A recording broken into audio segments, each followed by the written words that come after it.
kali ini merupakan tugas kelompok dari mata kuliah Desain Pembelajaran Biologi, di mana anggota kelompoknya yaitu saya sendiri, Febri Yulia Susanti, NIM 1830106018, dan rekan saya Fatima Alfadila dengan NIM 1830106016. Nah, di sini kami akan membahas tentang konsep strategi pembelajaran. Pokok pembahasan pada kali ini yaitu yang pertama, pengertian strategi, pendekatan, metode, dan model pembelajaran. Selanjutnya, pembahasannya yaitu jenis-jenis metode dan strategi pembelajaran biologi. Selanjutnya, memilih strategi sesuai dengan tujuan dan materi pembelajaran. Di mana yang pertama adalah pengertian strategi, pendekatan, metode, dan model. Strategi pembelajaran itu merupakan pola-pola tindakan yang digunakan pada berbagai ragam event pengajaran dalam rangka mewujudkan tercapainya tujuan instruksional, yaitu tujuan pengajaran yang telah ditentukan. Selanjutnya, pendekatan pembelajaran. Pendekatan pembelajaran merupakan titik tolak atau sudut pandang terhadap proses pembelajaran yang sifatnya umum, di dalamnya mewadahi, menginspirasi, menguatkan materi dan metode pembelajaran dengan cakupan teoritis guna mencapai pembelajaran yang telah ditetapkan. Selanjutnya, metode pembelajaran. Metode pembelajaran adalah upaya untuk mengimplementasikan rencana yang sudah disusun dalam kegiatan nyata agar tujuan yang telah disusun dapat dicapai secara optimal. Selanjutnya, model pembelajaran adalah pola konseptual yang menggambarkan prosedur sistematis dalam mengorganisasikan pengalaman belajar untuk mencapai tujuan pembelajaran. Baiklah, yang selanjutnya itu ada jenis-jenis metode dan strategi pembelajaran biologi. Jenis-jenis metode pembelajaran biologi, yang pertama ada metode ceramah, metode tanya jawab, metode diskusi, metode demonstrasi, metode eksperimen, metode pemberian tugas, metode latihan, metode bercerita, dan ada metode karya wisata. Nah, yang pertama kan ada metode ceramah. Nah, definisi metode ceramah ini sering juga disebut dengan metode konvensional atau tradisional. Nah, hal ini dapat dimaklumi karena sejak dulu metode ini telah dipergunakan guru sebagai cara untuk menyampaikan materi pembelajaran. Nah, sampai saat ini metode ceramah masih digunakan dalam pembelajaran sebagai alat komunikasi dalam anak didik dan dalam pembahasan materi pelajaran. Nah, adapun kelebihan dan kekurangan pada metode ceramah ini, ada yang pertama kelebihannya. Yang pertama, mudah dilaksanakan, dan yang kedua, guru mudah menguasai kelas. Yang ketiga, dapat menghemat waktu. Yang keempat, guru dapat menggunakan pengalamannya dalam pembelajaran. Yang kelima, dapat menstimulir anak didik pembelajaran materi lebih lanjut. Nah, ada juga dapat diikuti anak didik dalam jumlah besar. Nah, adapun kekurangan pada metode ceramah ini. Kekurangan metode ceramah ini, yang pertama, kegiatan pelajaran menjadi verbalisme atau pengertian kata-kata. Yang kedua, tidak dapat mencakup berbagai tipe belajar anak didik. Nah, yang ketiga, membosankan bagi anak didik jika terlalu lama. Yang keempat, sukar mendeteksi atau mengontrol sejauh mana pemahaman anak didik. Dan yang kelima, menyebabkan anak didik pasif. Dan yang keenam, materi yang mudah juga ikut diceramahkan. Nah, lalu ada kekurangan menggairahkan belajar siswa. Yang kedua yaitu ada metode tanya jawab. Metode tanya jawab ini adalah suatu cara penyajian bahan pelajaran melalui bentuk pertanyaan yang perlu dijawab oleh murid. Di samping itu, guru juga memberi kesempatan kepada murid untuk bertanya. Lalu kemudian murid lainnya diberi kesempatan untuk mencoba menjawab pertanyaan yang ditanya oleh temannya tersebut. Nah, tanya jawab adalah anak didik sudah harus punya bekal awal tentang topik yang akan dipelajari. Artinya, anak didik harus lebih dahulu sebelum materi dibahas di kelas. Nah, bila anak didik tidak punya bekal, tidak akan aktif. Dengan kata lain, metode tanya jawab tidak akan berjalan dengan baik atau tidak akan berjalan dengan lancar. Adapun kelebihan dan kekurangan pada metode tanya jawab ini. Yang pertama ada kelebihan. Kelebihannya itu punya peluang menyimpang dari pokok persoalan. Yang kedua, kurang menarik. Kelebihan dan kekurangan pada metode tanya jawab ini. Yang pertama itu ada kelebihannya. Kelebihannya dapat mengaktifkan berpikir anak didik. Yang kedua, dapat memotivasi anak didik. Lalu yang ketiga, dapat merangsang minat anak belajar. Yang keempat dapat menarik dan memusatkan perhatian anak didik dalam belajar. Adapun kekurangannya, yang pertama punya peluang menyimpang dari pokok persoalan. Yang kedua, kurang menarik bagian anak yang kurang aktif berpikir.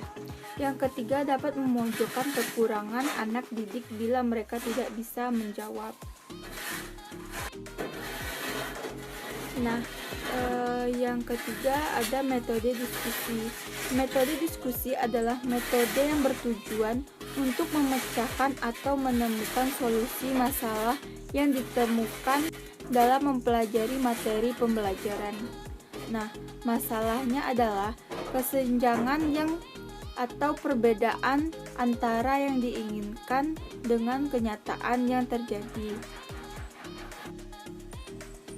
Metode diskusi ini juga ada kelebihan dan kekurangannya. Kelebihannya dapat melibatkan anak didik secara langsung dalam pembelajaran. Lalu kelebihannya juga ada pemecahan masalah secara bersamaan lebih baik daripada individu. Yang ketiga, dapat mengembangkan kemampuan berpikir kreatif. Nah, pada kekurangannya yaitu diskusi memerlukan waktu yang banyak. Lalu diskusi juga materi masalah yang dapat didiskusikan sangat terbatas. Yang ketiga, kelas sering didominasi oleh anak didik yang aktif berbicara. Dan yang keempat, kurang menarik bagi anak didik yang kurang berpikir dan kurang berbicara. Lalu ada juga metode demonstrasi. Metode demonstrasi adalah metode yang digunakan untuk memperlihatkan suatu proses mekanisme atau cara kerja suatu alat yang berkaitan dengan bahan pelajaran. Nah, metode demonstrasi ini ada kelebihan dan ada kekurangannya juga. Nah, pada kelebihannya dapat membantu anak didik memahami lebih jelas jalannya suatu proses atau kerja benda. Nah, kekurangannya yaitu kadangkala anak didik sukar melihat dengan jelas alat yang akan ditunjukkan, terutama yang mempunyai komponen-komponen yang cukup rumit. Lalu, ada juga metode eksperimen. Nah, metode eksperimen adalah metode yang memberikan kesempatan kepada anak didik baik secara perorangan maupun kelompok untuk melakukan sebuah percobaan di laboratorium atau di lapangan, yaitu gunanya untuk membuktikan teori atau menemukan sendiri suatu pengetahuan baru bagi anak didik. Nah, pada metode eksperimen ini terdapat kelebihan dan kekurangannya juga. Nah, pada kelebihannya itu, anak didik mempunyai pengalaman lapangan terhadap suatu kegiatan. Yang kedua, anak didik dapat metode eksperimen ini terdapat kelebihan dan kekurangannya juga.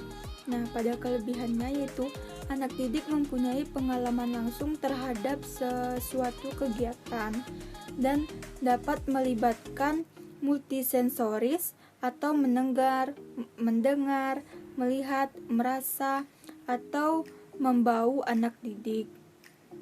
Nah, kekurangannya yaitu memerlukan persiapan yang matang, lalu memerlukan biaya dan waktu yang banyak, dan yang ketiga, tidak semua materi dapat dieksperimenkan. Nah, lalu ada metode pemberian tugas atau resitasi.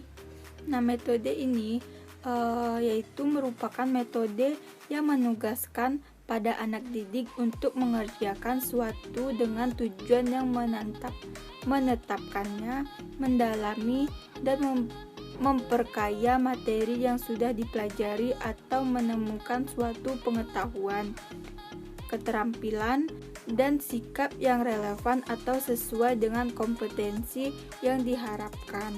Nah, pada metode ini terdapat kelebihan dan kekurangannya juga. Kelebihannya yaitu pengetahuan yang diperoleh anak tugas ini dapat mengoptimalkan suatu belajar. Nah, ada juga kekurangannya. Kekurangan metode ini yaitu seringkali anak didik melakukan penipuan di mana anak didik hanya meniru atau mengcopy hasil pekerjaan orang lain. Lalu ada metode latihan. Nah, metode latihan juga disebut training atau metode drill, yaitu suatu metode yang cara mengembangkan kompetensi atau skill anak didik dalam aspek kognitif, afektif maupun psikomotor, sehingga anak didik terampil dalam bidang yang dilatihkan. Lalu, metode latihan ini ada kelebihan dan kekurangannya juga. Yang pertama, kelebihannya dapat mengembangkan kecakapan berpikir atau kecerdasan intelektual. Kekurangannya yaitu dapat menyita waktu anak didik.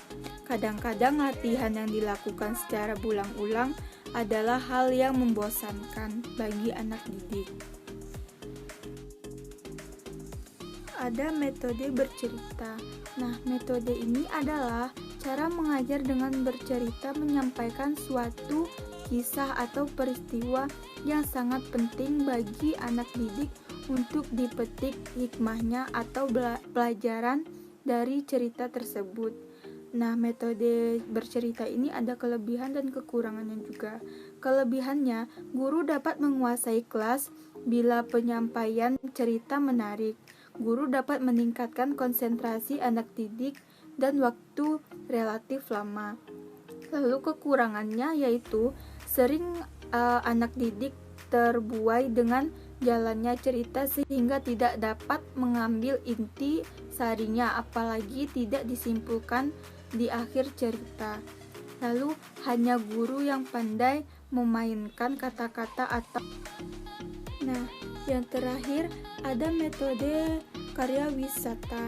Nah, metode karya wisata ini adalah suatu cara mendapatkan pengetahuan oleh para anak didik dengan jalan membawa mereka langsung ke objek yang terdapat di luar kelas atau di lingkungan kehidupan nyata agar mereka dapat mengamati atau mengalami secara langsung.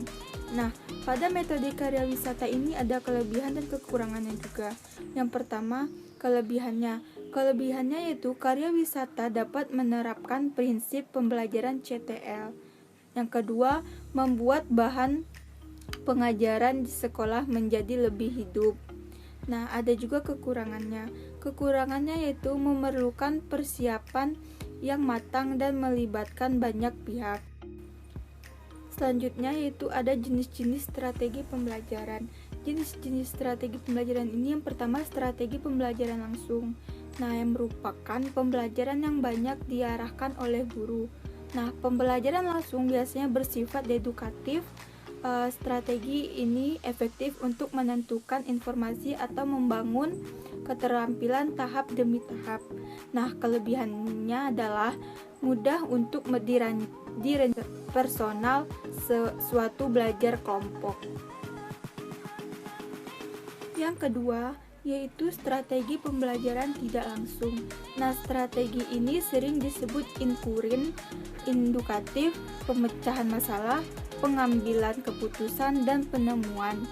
Nah, kelebihan dan kekurangannya yaitu kelebihan dari strategi ini mendorong keterkaitan dan keingintahuan peserta didik.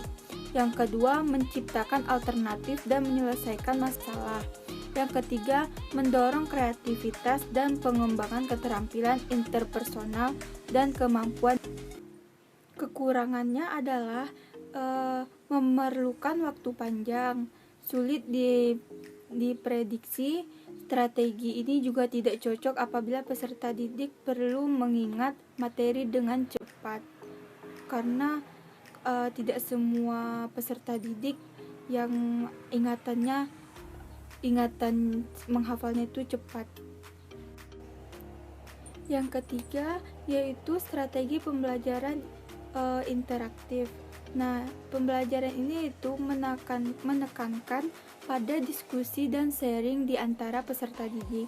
Nah, diskusi dan sharing memberikan kesempatan peserta didik bereaksi terhadap gagasan, pengalaman, pendekatan, dan pengetahuan. Adapun kelebihan dan kekurangannya.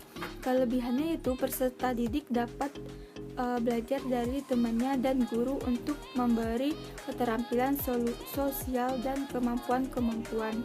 Kekurangannya yaitu sangat tergantung pada kecakapan guru menyusun dan mengembangkan dinamika kelompok. Jenis strategi yang terakhir yaitu strategi pembelajaran empirik. Strategi pembelajaran empirik ini berorientasi pada kegiatan indikatif, berpusat pada peserta didik, dan berbasis aktivitas. Refleksi pribadi tentang pengalaman dan informasi perencanaan menuju penerapan pada konteks yang lain merupakan faktor kritis dalam pembelajaran empirik efektif. Nah, pada jenis strategi ini mempunyai kekurangan dan kelebihan. Yang pertama yaitu ada kelebihan. Kelebihannya yaitu meningkatkan partisipasi peserta didik. Yang kedua, meningkatkan sifat kritis peserta didik. Yang ketiga, meningkatkan analisis peserta didik. Sedangkan kekurangan pada jenis strategi ini yaitu hanya pada proses bukan pada hasil. Nah, keamanan peserta didik, biaya yang mahal, dan memerlukan waktu yang sangat panjang. Baiklah, yang selanjutnya akan disampaikan oleh teman saya. Selanjutnya, pemilihan strategi pembelajaran yang akan digunakan ini dalam proses pembelajaran harus berorientasi pada tujuan pembelajaran yang akan dicapai. Selain itu juga disesuaikan dengan jenis materi, karakteristik peserta didik, dan serta situasi atau kondisi di mana proses pembelajaran tersebut akan berlangsung. Terdapat beberapa metode teknik pembelajaran yang dapat digunakan oleh guru, tetapi tidak semuanya efektif untuk mencapai tujuan pembelajaran. Untuk dibutuhkan kreativitas guru dalam memilih strategi pembelajaran. Ini menurut Major dan menyampaikan beberapa kriteria yang dapat digunakan dalam pemilihan strategi pembelajaran, yaitu yang pertama berorientasi pada tujuan pembelajaran, tipe perilaku apa yang diharapkan dapat dicapai oleh peserta didik. Selanjutnya yang kedua, pemilihan teknik pembelajaran sesuai dengan keterampilan yang diharapkan dapat memilih saat bekerja nanti dihubungkan dengan dunia kerja. Selanjutnya, gunakan media pembelajaran yang sebanyak mungkin memberikan rangsang pada indera peserta didik. Selanjutnya, materi tentang memilih strategi yang sesuai dengan tujuan dan materi pembelajaran. Dalam pemilihan strategi pembelajaran memuat ada dua hal, yaitu pemilihan strategi yang harus dilakukan peserta didik dan pemilihan strategi belajar yang dilakukan oleh guru. Strategi belajar mengacu pada perilaku dan proses berpikir yang digunakan peserta didik untuk mempengaruhi apa yang dipelajari, termasuk proses memori dan metakognitif. Dan dalam dasar pemilihan strategi pembelajaran itu memperhatikan tentang tujuan pembelajaran. Penetapan tujuan pembelajaran merupakan syarat mutlak bagi guru dalam memilih metode yang akan digunakan di dalam menyajikan materi pengajaran.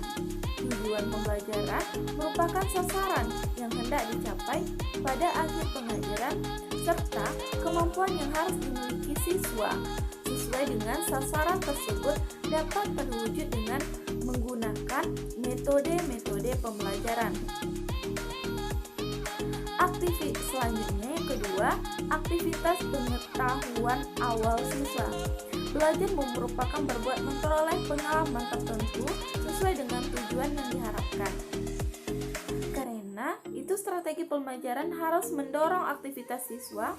Aktivitas untuk dimasukkan hanya terbatas pada aktivitas fisik saja, akan tetapi juga meliputi aktivitas yang bersifat fisikis atau aktivitas mental. Selanjutnya, hal-hal yang diperhatikan berkaitan dengan karakteristik peserta didik di sini adalah yang pertama kematangan mental dan kecakapan intelektual, selanjutnya kondisi fisik dan kecakapan psikomotor, selanjutnya umur, dan selanjutnya jenis kelamin. Selanjutnya, integritas bidang studi atau pokok pembahasan.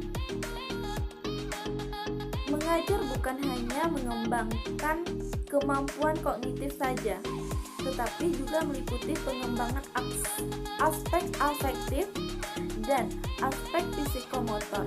Karena itu, strategi pembelajaran harus dapat mengembangkan seluruh aspek kepribadian secara terintegritas. Alokasi waktu dan sarana penunjang, selanjutnya jumlah siswa. Itulah penyampaian materi dari kelompok kami.